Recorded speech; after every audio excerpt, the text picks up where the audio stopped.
What's up? We here with R.J. Hampton. How you doing, my G? I'm good. How about you? Chilling, man. We chilling, man. We chilling. So what made you want to actually, pull up to the Summer League this year? What was your motivation to get back in for the third year? Probably just getting better for real. For sure. It's more reps, more fun.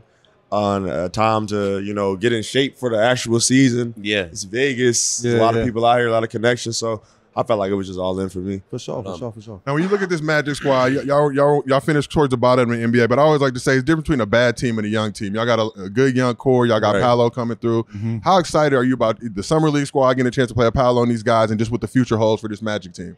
I mean, I think the future's, bright. With P coming in, with Caleb Houston coming in, and just all the guys we got, I think we have a good young core. Like you said, a lot of people associate a bad team with a young team. I think we're just young. I think we're going to figure it out. For sure. We have pieces. We have older pieces, too, getting older. Markel, Wendell, Jonathan Hayes is going to come back. So I think it's really good. And I'm a Bol Bol fan. Bo, that's my guy. What's it like just being around in Bol Bol? First time Bol I saw Bol Bol, he had a him. Prada bag and flip-flops in high school. I was like, damn, this dude is too tall to be too swaggy. Like, Bol's had kind of a shaky start to his career, but how's he looking? Bo is great. I was in Denver with Bo too. Now he's in Orlando, but I mean he's his own person. You ain't gonna get Bo out of his box. Yeah. But when it comes to hooping, Bo can definitely hoop.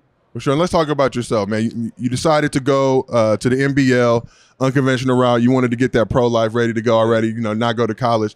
How did the NBL help get you ready for the NBA? I think it just helped me with the experience with older guys, playing at such a young age. I think I was 17, 18 when I went over there. Mm-hmm. The business experience, I got traded in my rookie year, and I kind of knew how to, deal with that just because 100%. I'd already been in the business at such a young age. So I think with just all the whole kind of thing, it helped me. And what's it feel like getting traded now? Do you got any beef with the Nuggets? Are you now marking them on the schedule? Like I gotta give y'all buckets. Hey, nothing personal. No. Nothing personal. I just have to give you guys some buckets, all right? Just to remind you guys who I am. I think the first time I played them after I got traded, I definitely had some beef. Okay. And I definitely had to get back at them. But now it's all love. Okay, for sure. How does it feel your third year going to play like a big role, for the Magic? How does it feel? I mean, it's exciting. I think we have a young team that can spark a lot of noise. I think we had like 24 wins last year, something crazy that was horrible, but I definitely think we can double that or, definitely come up from last year and, me playing a big role this year would be key for me. What are your personal goals like, for this year coming in? I mean, I just want to be the best complete player that I can be. Every single day, get better. I think with personal goals, we got to win. We got to win first. For sure. So if we're winning, that's more exposure for us, more exposure for me. So, sky's the limit for me and the team. When you first got into the league, right? Yeah. What was your sort of moment where maybe someone was like talking shit to you on the other team, and who was it? Like you were sort of like, God damn, I'm really here. This dude is running his mouth at me. Was there a moment like that for you? Because that's always kind of my favorite story from guys. I mean, I talk too, so like I know, I knew you did. So I don't know if there was somebody that necessarily talked a lot of noise, but I can definitely remember like certain moments where guys were getting into a groove and you could kind of see them like D-Book. I remember. Yeah. I was hurt. I didn't play in Phoenix, but I remember he kind of got into a groove and he was talking to the bench and I was on the bench and I was like, yeah, he kind of different for real. I love that. Yes, sir. So who's been your toughest matchup? Who's the guy that surprised you out there? You like, you might have thought he was good, but then you see him in real life in the game. It's like, okay, this dude actually is about that. My pop's in the background. He looking at me. He know who it is. Who is it? It was Kyrie. I ain't gonna lie. Hey, everybody say that. Kyrie different. I ain't gonna lie though. No, I probably played the best. I'm a really good defender. Like For not sure. too many dudes really wanted with you. Right. You know what I'm saying? Yeah. Like I don't win against Zach LaVine. I don't win against Bradley Beal. Oh, yeah, right. Them ones for real. Right. And he was the one probably where I was like, yo, I ain't got no answer for him. I was looking at my pops in the crowd like.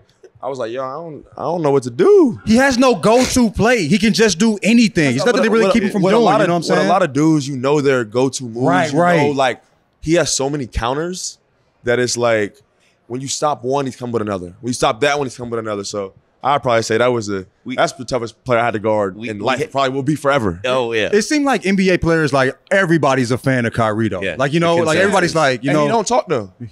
he just get buckets. Yeah. Like I would think he would have smoke for people. He didn't say one word. Oh, that's sage. He just scary? serious spirit, That's clear the scary. air, and then he get buckets. You feel me? Scary, the guy that's just scoring and just like straight face running back. Like, I feel like it wasn't scarier, but at the same time, like when a guy talking noise, when he getting buckets, it give me a little more motivation to go on. Right. Like he wasn't talking, so I was kind of just like in what the fuck? Yeah, you're like, what the fuck? You feel disrespected. He just get a bucket, don't even say nothing to you. Oh, Like he you could at least talk expected some that. shit to me. Like, you know what I mean? And he was like, no, you're good. And he found me, helped me up. I'm like, What is going we got smoke on? after this. Right. So. Say something, Kyrie. Say something. Yeah. You know what I mean? Nah, for Sheesh. sure. For sure. So you've done the summer league thing before. So one of the things I heard is that the players they get the per diem in advance, right? So if you give any advice to these young guys, you're in Vegas. Don't go to the There's a lot table of with it. temptation. I saw Corey Brewer at the craps table. I was just enthralled watching. He'd be him. there. But he just.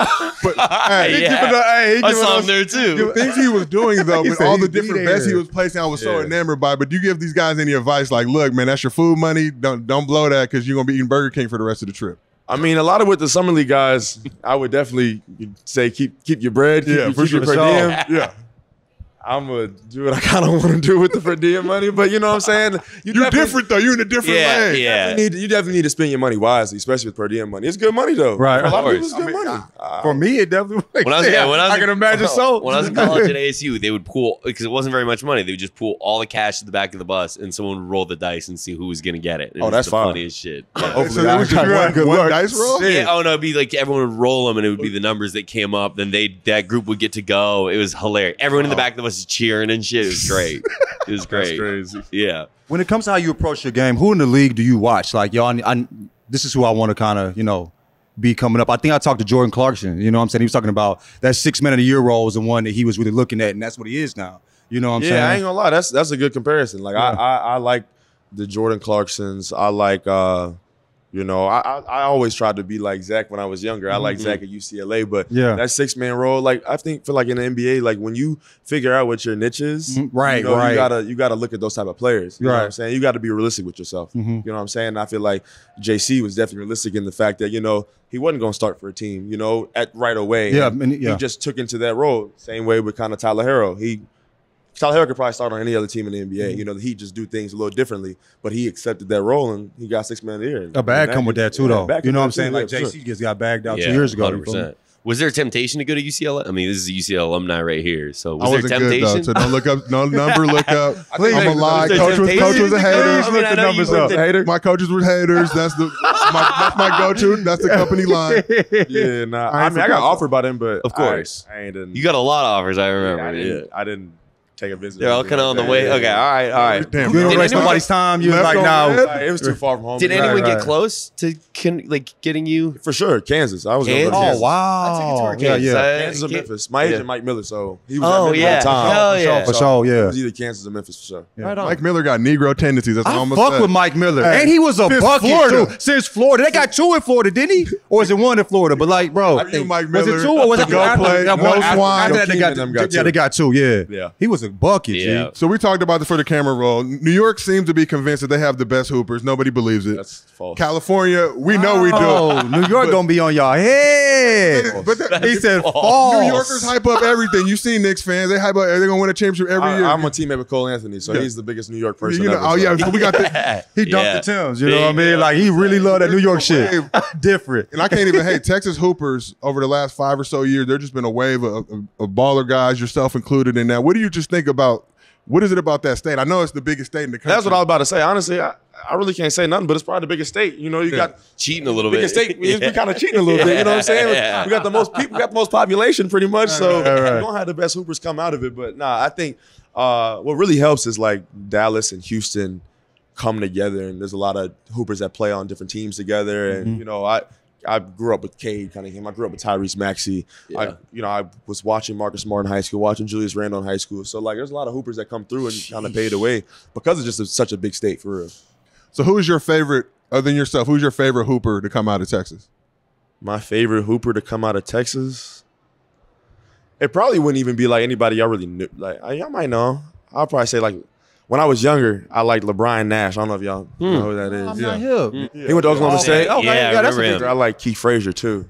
Okay. He don't do nothing no more, but at the end of the day, in high school, he was a bucket though. That's right. We all got those dudes that we saw coming up, and for whatever reason, it may be their careers didn't pan out. But dudes that I hold with the same level of respect as some of the big names in the league, just because what I saw them buckets for sure. I mean, I'm from St. Louis, so I saw Tatum and Bill getting buckets. So they are what they were back then. Currently, you feel me? So just want to. Was there a stadium for you that, like, maybe it was playing against the Mavs, but was there a stadium for you that was a little surreal in your rookie year stepping in there? Was it Staples? Because, like, I know every kind of guy in their mind is like getting to play against that crowd is special. So what was it for you? Because my rookie year, it was COVID, so I ain't had no crowds. Oh, true. You know what I'm saying? Right. So when it did open up, when it did open up, though, man, that's wild. That How it was that going COVID into silent, shit? Like playing in those empty arenas. It was empty. Like there was no fans. They had Like, crowd how did noises. it feel being a player, especially as a rookie? You know, first year, and you got I mean, now playing now, you know, you get the crowds. You Right, get for the sure. effect Yeah. Sure, but